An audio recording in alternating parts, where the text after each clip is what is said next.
اور اس کی وجہ یہ ہے کہ میں بطور ایک جونیئر صحافی نہ بول سکتی اگر وہ لوگ نہ بولتے جو میرے سامنے ادھر بیٹھے ہیں.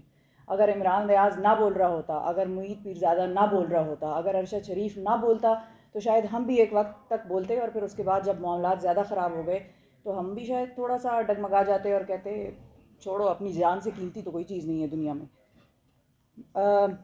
جو چیز میرے گھر پہ ہوئی اس کے بارے میں بڑے لوگوں نے اس پہ قیاس آرائیاں کیں، بڑے تبصرے کیے کہ یہ تو اس کی ویژول نہیں ہے، فوٹیج نہیں ہے، تو ہم کیسے یقین کریں کہ یہ ہوا نہیں ہوا. اس کا صرف اس طرح سے یقین کریں کہ چاہے ہوا نہیں ہوا، میرے والد صاحب کی میں ایک ہی اولاد ہوں اور میرا کوئی بھائی بہن نہیں ہے. تو ہمارے گھر میں بلیاں کافی ہیں، تو ان میں سے ایک بلا جو ہے جب ہم اس کو واک کرانے باہر کھولتے ہیں تو وہ اکثر چھلانگ مار کے دوسرے گھر میں چلا جاتا ہے. تو اب میرے والد صاحب کی ذہنی کیفیت کا، حالانکہ پٹھان آدمی ہے اور خردماغ بھی ایک حد تک ہیں، لیکن اور کبھی کبھی بہت زیادہ آگے بھی نکل جاتے ہیں، گاڑی واڑی جب چلا رہے ہوتے ہیں سڑک پہ جھگڑا ہو جائے تو وہ ان کو کنٹرول قابو میں لانا بڑا مشکل ہوتا ہے. لیکن ان کی ذہنی کیفیت ایسی ہے کہ ہمارے گھر میں وہ جو بلا ہے وہ جب پھلانگ جاتا ہے، تو ایک دن دوپہر کو سو رہے تھے تو میں نے ان کو کہا کہ ڈیڈی اٹھیں، بلا پھلانگ گیا ہے تو اس کو لے کے آنا ہے دوسرے گھر سے.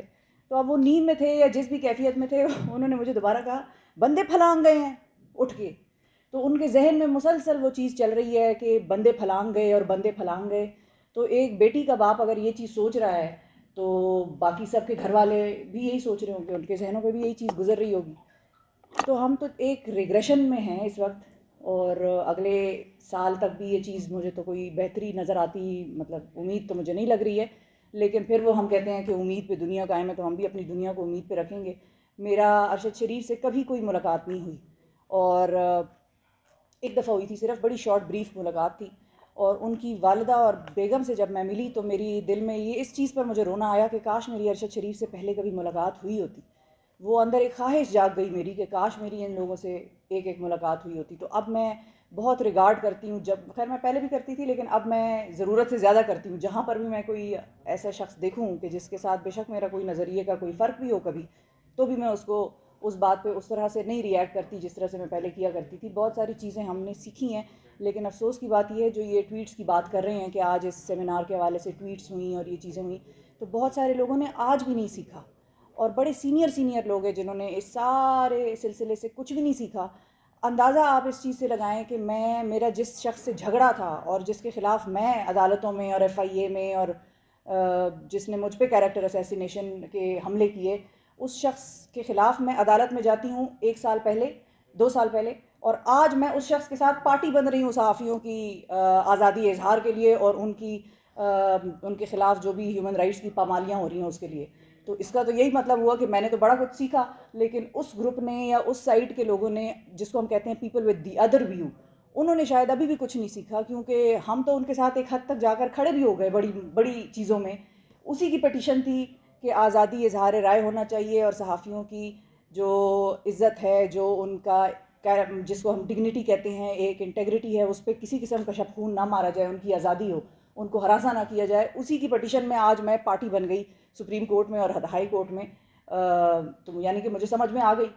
تو میرے لیے تو لیسن یہی تھا کہ جب تک آپ اپنی کسی سچویشن میں ہوں اور آپ کچھ سیکھ جائیں تو اللہ تعالیٰ کا آپ پر بڑا کرم ہے کہ ہم کچھ نہ کچھ. تو میں نے تو بہت سیکھا اس سارے سال میں، سینئر سے بھی سیکھا، اپنی سچویشن سے بھی سیکھا، اور بڑوں سے بھی سیکھا. تو اللہ تعالیٰ ہمارے ملک کو قائم و دائم رکھے آزادی کے ساتھ، اس ملک کے ساتھ جس کے لیے میں یہ آواز اٹھاتی تھی کہ نہیں پاکستان میں کسی قسم کی کوئی سینسرشپ نہیں ہے. ابھی جو سیمینار کا آغاز ہوا اس میں کہا کہ جو حیدر ہے، تسنیم حیدر، وہ باہر سے بیٹھ کر بول سکتا ہے کہ نواز شریف نے ارشد شریف کے قتل کا منصوبہ بنایا، لیکن ہم پاکستان میں اس کی باتیں دکھا دیتے ہیں. میں آپ کو یہ بتاؤں کہ ہمیں باقاعدہ طور پر کنوے کیا گیا مختلف ادھر ادھر کے میسیجز اور اس سے کہ ارشد شریف ملک چھوڑ کر گیا ہے، اس پر پروگرام نہیں ہونے چاہیے. ارشد شریف کے جانے کے وقت اگر پاکستان میں اس لیول کے پروگرام ہوئے ہوتے جو اس کی ڈیتھ پہ ہوئے تو شاید وہ بچا ہوا ہوتا آج. تو ہمیں یہ بات باقاعدہ طور پہ کنوے کی گئی کہ ارشد شریف ملک چھوڑ کر چلا گیا ہے. پروگرام میں ذکر نہیں کرنا کہ ارشد شریف چلا گیا، جس بھی وجہ سے گیا، ڈر کے گیا، بھاگ کے گیا، ایف آئی آر کے خوف سے گیا، تذلیل کے خوف سے گیا، ذکر نہیں ہونا چاہیے کہ ارشد شریف گیا. اس پہ نہ ہم نے، اور میں آج اپنی بات بھی کر رہی ہوں، اور بہت سارے ایسے اور پروگرامز بھی ہیں جو ٹی وی پر نشر ہوتے ہیں، بڑی آزادی کی بات کرتے تھے، لیکن انہوں نے بھی ارشد شریف کے جانے کے اوپر کسی صحافی کو لے کر بات نہیں کی، کوئی پروگرام نہیں کیا کہ بھئی وہ کیوں گیا. وی لاگز ہوتے رہے اور شکر ہے اللہ کا کہ ایسے دور میں کم از کم سوشل میڈیا ضرور زندہ ہے. اگر باقی میڈیا الیکٹرانک ٹی وی اور سارا جو ہمارا ایک سلسلہ ہے وہ اس طرح سے نہیں کھڑا ہو سکا, تو یہ تو چیز ہمیں کنوے کی گئی باقاعدہ طور پہ کہ ارشد کے جانے کے اوپر وہ پروگرام نہیں کرنے, اور ڈاؤن پلے کرو اس چیز کو. چلا گیا تو بس ٹھیک ہے, چلا گیا اپنی مرضی سے گیا, آ جائے گا واپس. اسی طرح عمران ریاض صاحب کے بارے میں بھی جب یہ آئی خبر کہ یہ دبئی چلے گئے ہیں تو دوبارہ ایک میسج کنوے ہوا. اس وقت ارشد صاحب جو تھے وہ حیات تھے. دوبارہ ایک میسج کنوے ہوا کہ نہیں عمران ریاض کے بارے میں بات نہیں کرنی, ملک چھوڑ کے گیا, جو بھی کرنے گیا جانے دو, تم لوگوں نے بات نہیں کرنی. تو اگر مجھے کنوے ہوا ہے, ہمارے پروگرام کے ساتھیوں کو کنوے ہوا ہے, ٹیمز کو, تو اوروں کو بھی کنوے ہوا ہوگا آئی ایم شیور. تو وہ کہاں سے ہو رہا ہے؟ مطلب شہباز شریف صاحب میں اتنا وہ ہے کہ وہ کسی کو کہیں کہ تم نے پروگرام نہیں کرنا؟ وہ زیادہ سے زیادہ کیا کر سکتے ہیں؟ نوکری سے نکلوا سکتے ہیں.